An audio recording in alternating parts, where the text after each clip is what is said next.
Muy buenas noches, un viernes más con todos ustedes, el programa En Primera Persona. Este programa de coloquio y entrevista que trata de acercarles la vida, la figura de personas que nos encontramos habitualmente por las calles y que no conocemos muchas de sus facetas. En el caso que nos ocupa hoy, un profesional que ha ejercido liberalmente, que ha ejercido en la administración y además partícipe en múltiples asociaciones, como a lo largo de esta entrevista, coloquio, intentaremos acercarles. Muy buenas noches, Benigno Maujo. ¿Qué tal? Muy buenas noches. Un placer tenerte aquí. Muchas gracias por haberte acercado. Lo primero. Nada, un placer. ¿Qué sí supone ser reservista? Pues mira, reservista es una vocación de servicio, vocación de entrega.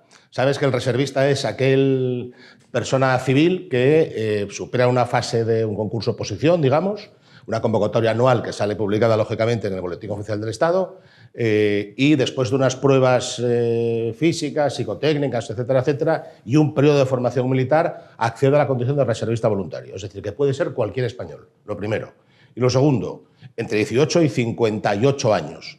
Pero lo fundamentalmente es que los reservistas somos una especie, no está muy bien dicho, pero gráficamente sí, militares a tiempo parcial. Es decir, que somos una parte del año personas civiles reservistas y otra parte del año, cuando nos incorporamos al ejército, somos absolutamente militares a todos los efectos. Con lo cual, por eso, una parte civil y otra parte militar. ¿Qué consideración tiene España con respecto a otros países? Bueno, en España la figura del reservista todavía se conoce poco, básicamente en cuanto a empresas y en la administración y en la calle. A mí hace años todavía me preguntan, pero bueno, a tus años, ¿cómo vas a la mili, no? Sí, bueno, hay que hacer un poco de didáctica. En otros países está muchísimo más considerada la reserva voluntaria en todo. En cantidad, nosotros somos muy pocos, somos 3.000 solo en toda España.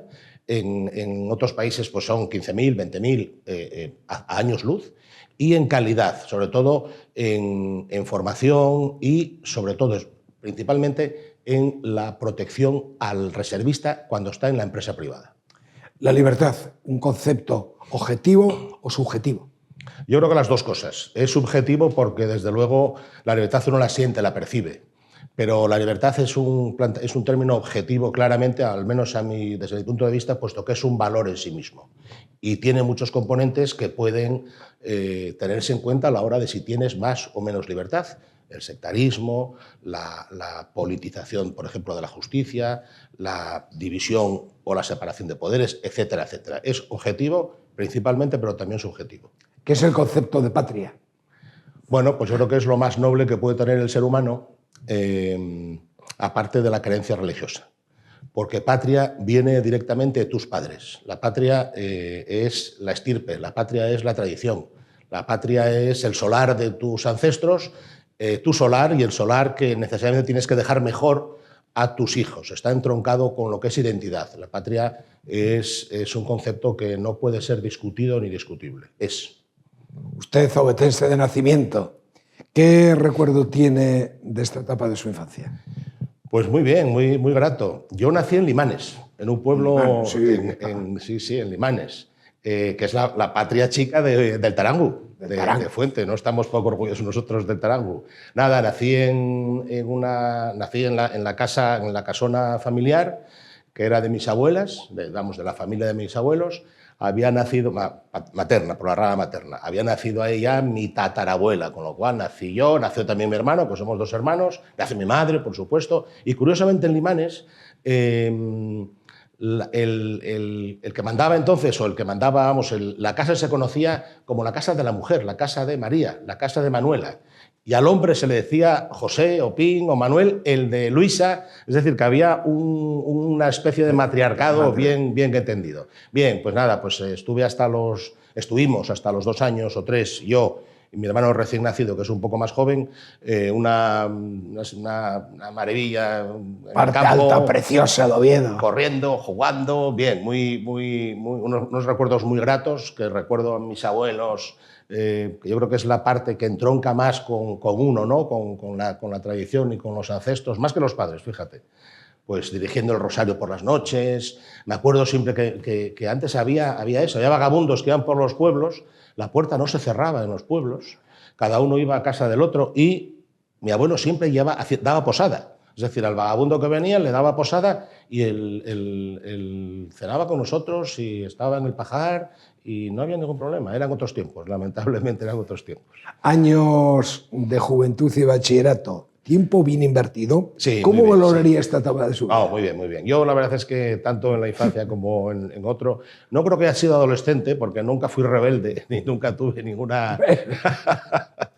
y la verdad es que muy bien. Vinimos, ya te digo, a Oviedo a los 3 años, ya empecé en el jardín de infancia, que ahí tuve unos lances desagradables porque resulta que venía yo muy agreste, muy montaraz de limanes y me dio por atar a los compañeros con los cabellos del mandilón a un árbol y la directora llamó a mi madre y oye, que este niño aquí no puede estar. Salvaje. Sí, y me dio una oportunidad y la oportunidad no la aproveché porque a la semana siguiente le levanté las faldas a una niña y ya me echaron. Con 3 años. Me echaron. Lo curioso es que luego la volví a ver en la facultad. Las risas que nos pasamos los dos. No, estudié Derecho, estudié en el Loyola. Llega el tiempo de universidad. Bien, muy bien. ¿Es el derecho imprescindible hoy día en la sociedad? Sí, fundamentalmente, fundamentalmente. El derecho es un elemento regulador de conductas, el derecho es el principal agente civilizador, yo creo, de la sociedad y creo que es imprescindible. Yo creo que es incluso más que la arquitectura, fíjate. Oye, calla, no vamos a discutir, se lo aseguro.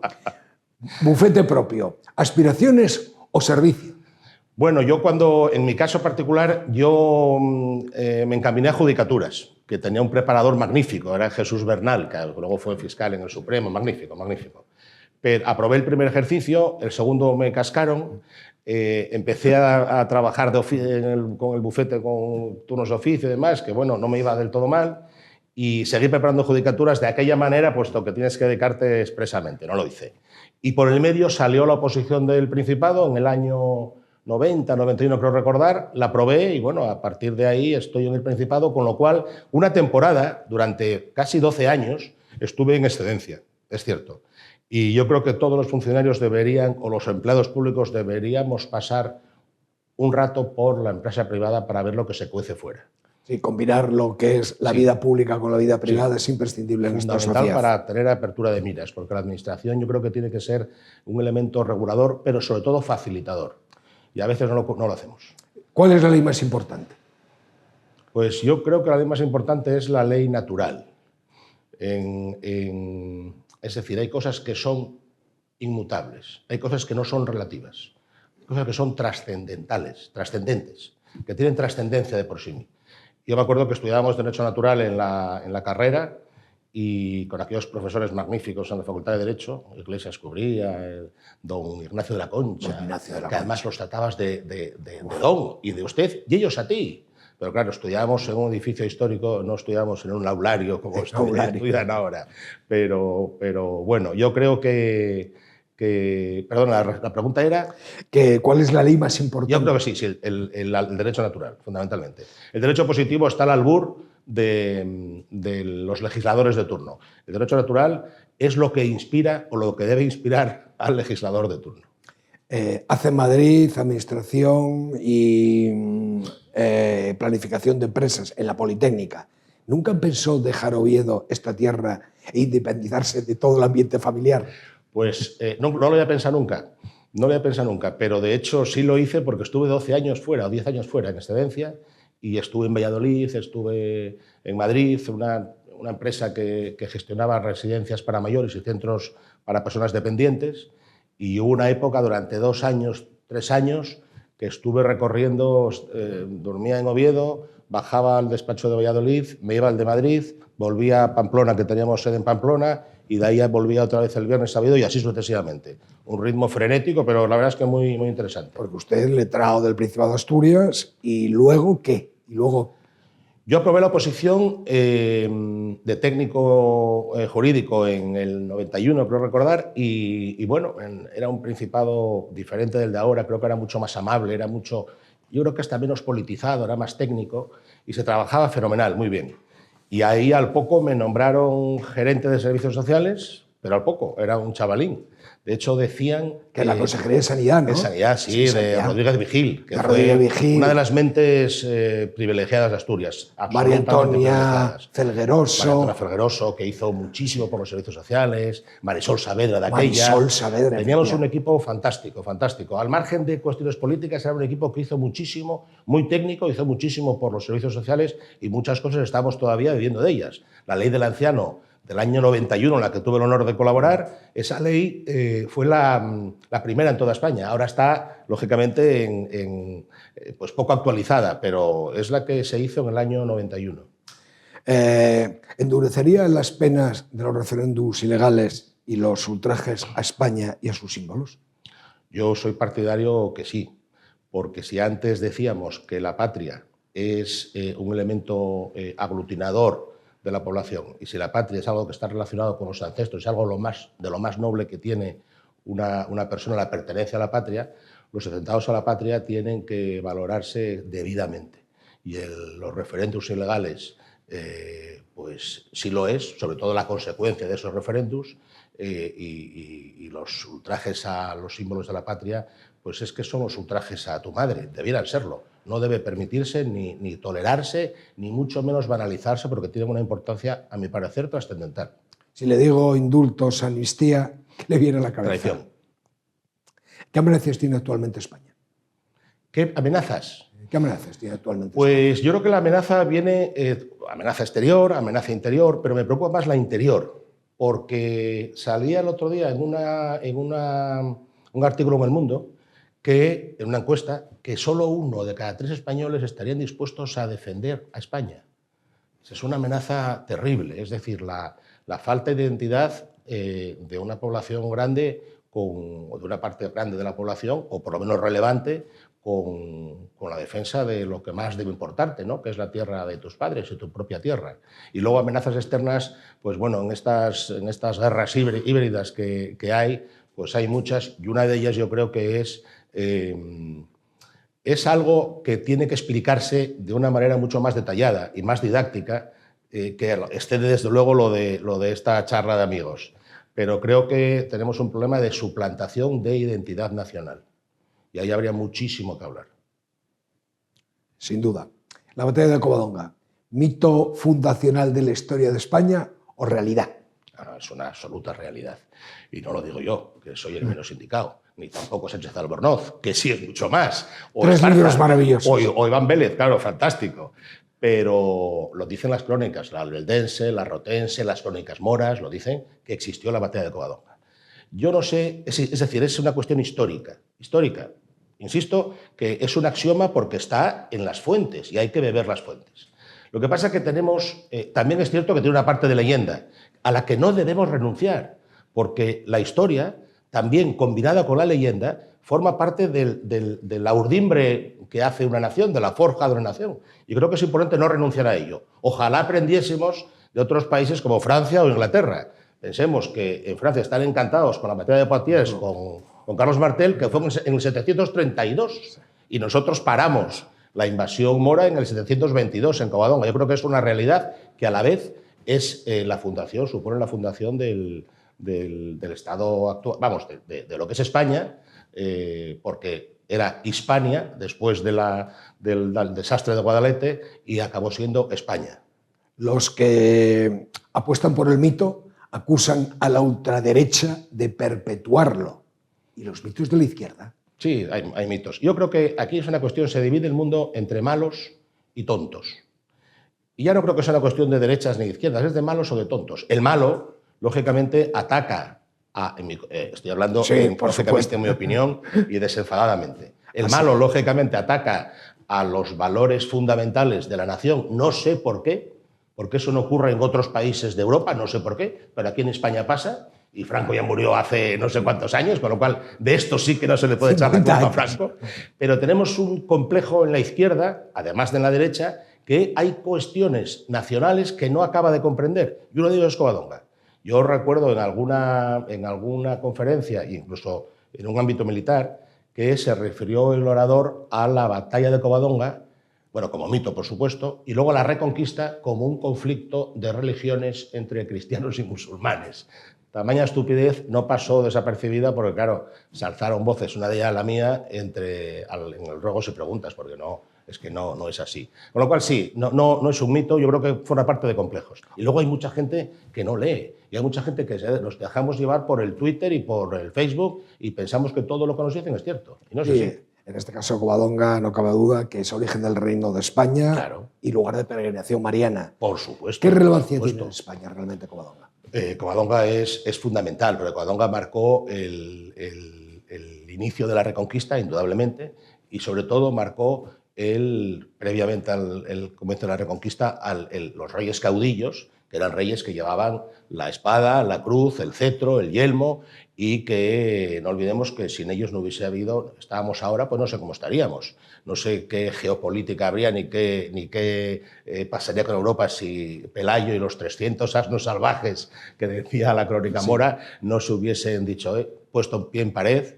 Es una lección muy interesante, poner el pie en pared en algún momento y decir, de aquí no se pasa. Porque estaban luchando por la supervivencia física y por la supervivencia del modelo de sociedad que tenían, que era la del reino visigodo, donde se había conseguido la unificación política con Leovigildo, con Recesvinto la unificación jurídica con Liber Iudiciorum y con Recaredo del Concilio de Toledo la unificación religiosa. Eso se perdió en el 711 con la batalla de Guadalete y la invasión de los árabes, que vino propiciada por una traición, la de los partidarios de Bitiza, efectivamente, contra que dieron la vuelta a los puñetes. Eso es. Y por el conde Don Opa, el conde Don Julián, en Ceuta, que abrió la... Bueno, eso pasó también con la revolución, con la francesada. También pasó que venían a ayudarnos a no sé qué y acabaron invadiéndolos. En un futuro muy lejano tendremos que librar nuevas batallas como la de Poitiers o la de Covadonga. Bueno, batallas hay que librarlas todos los días. Entre comillas, ¿eh? Sí, hay que librarlas todos los días. Sí, porque no vaya a ser que no sea entre comillas y nos acusen de incitar al odio o la violencia. Alguna historia rara de esa más lejos. Efectivamente. No, yo creo que batallas hay que librarlas todos los días. La batalla tiene que ser permanente por tu identidad cultural, religiosa, por tu territorio, por tus valores. Porque una sociedad que no es capaz de librar batallas, entre comillas, diarias en defensa de lo que cree, una de dos. O lo que cree no cree en nada, o no vale nada, o no tiene ni idea. La leyenda negra, un objetivo que se perpetúa en el tiempo, alentado y propiciado por diversos sectores políticos. Indudablemente, indudablemente. La leyenda negra es otra muestra más de esos mitos que tenemos encima los españoles y que lo principal... El otro día cenábamos con Marcelo Gullo y lo decía. Marcelo. Es que son ustedes, los culpables de la leyenda negra son ustedes, que se la creen. La leyenda negra surgió como surgió como una reacción de los imperios enemigos entonces. El anglosajón. Ahí tenemos las diferencias. España entró con la cruz. España lo que hizo fue un descubrimiento, primero, luego una conquista, y eso se hace a sangre y fuego. Pero no olvidemos que Hernán Cortés, con los 300 soldados que tenía apenas contra esa masa de indios o de aborígenes, lo que hizo fue pactar con las diferentes tribus frente a la tribu más poderosa, que se los comían, literalmente. Se los comían, con lo cual dista mucho de ser lo que dicen algunos románticos, entre comillas, que en realidad tienen un romanticismo muy torticero, que cuando llegó Cortés a México, por ejemplo, aquí era una balsa de aceite, en absoluto. Había una tribu, que eran los aztecas, dominante frente a todos, que los tenían de esclavos y que literalmente se los comían. Que esclavizaba, martirizaba y sacrificaba. Efectivamente.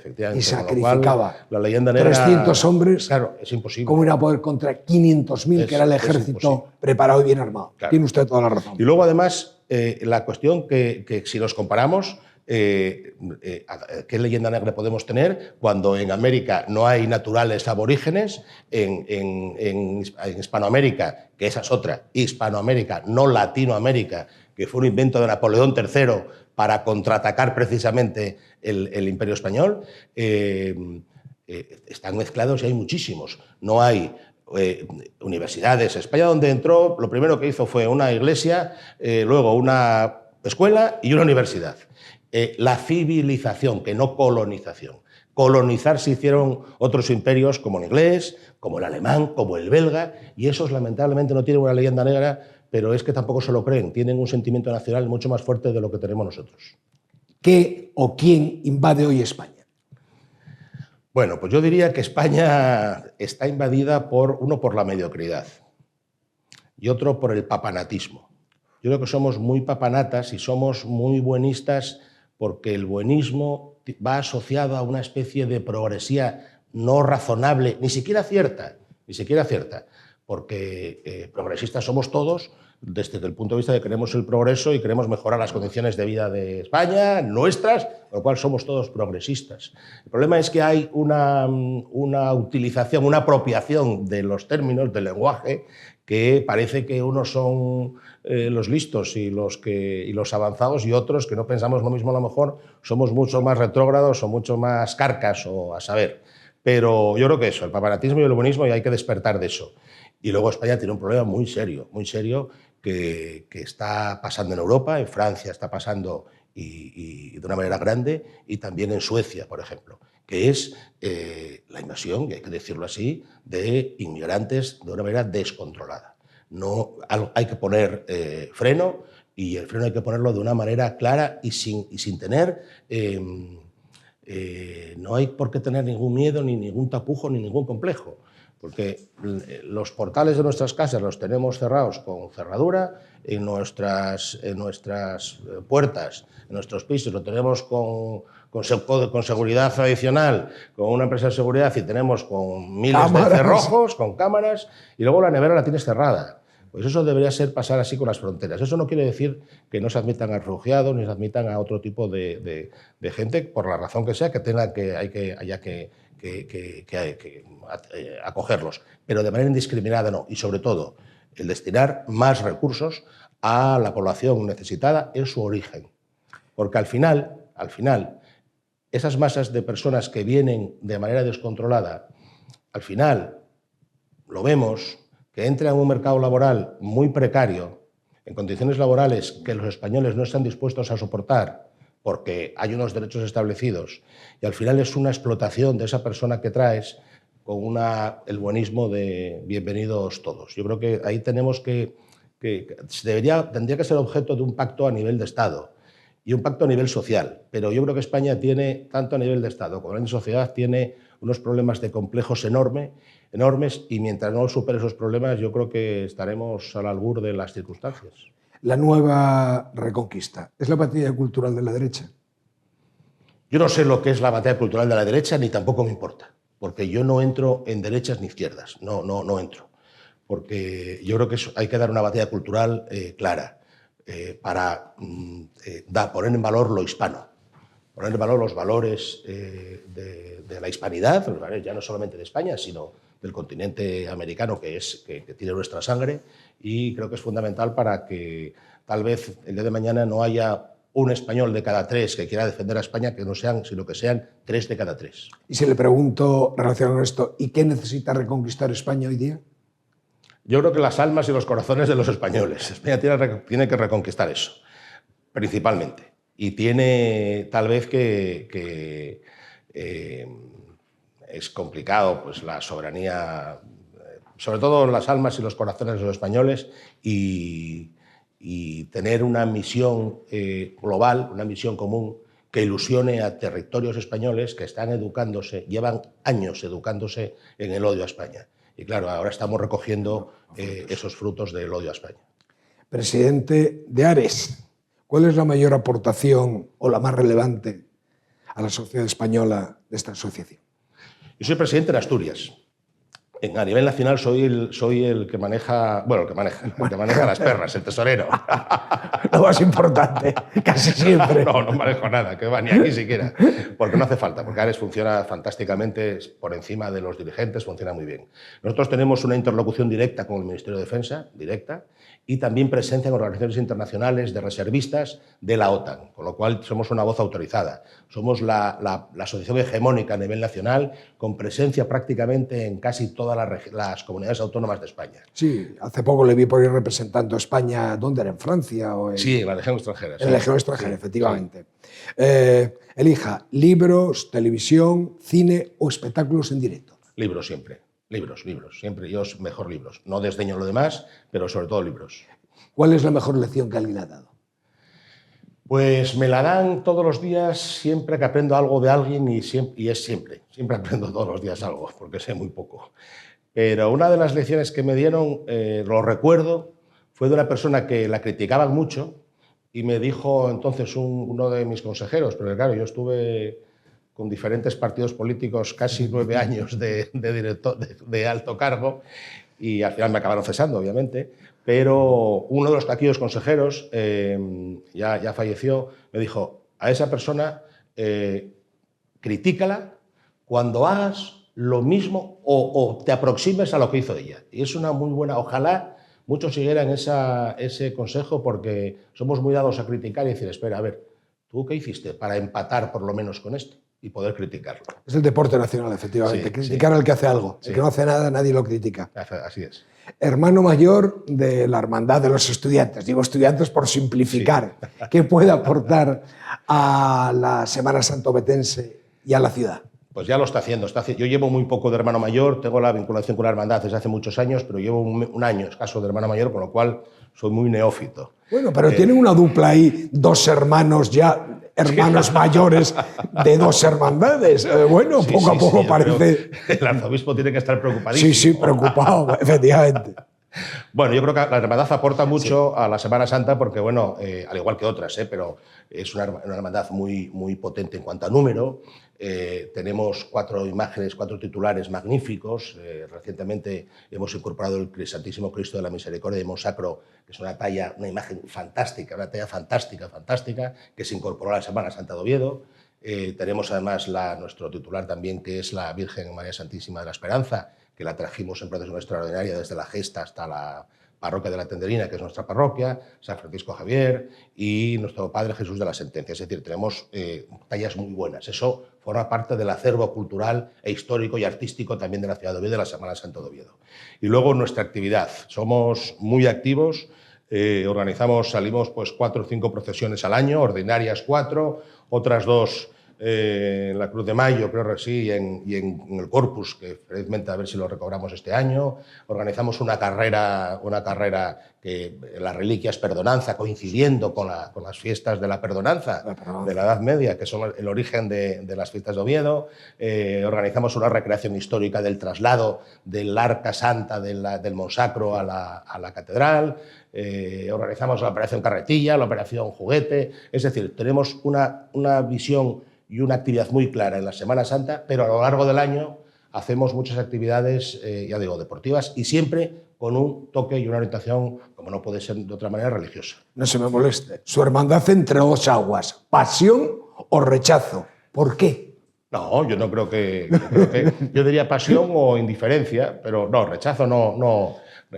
Y si acaso el rechazo, si generase alguno, aceptando la mayor, pero no acepto, pues yo creo que es un poco por lo que decíamos antes, por la envidia, bueno, pues eso.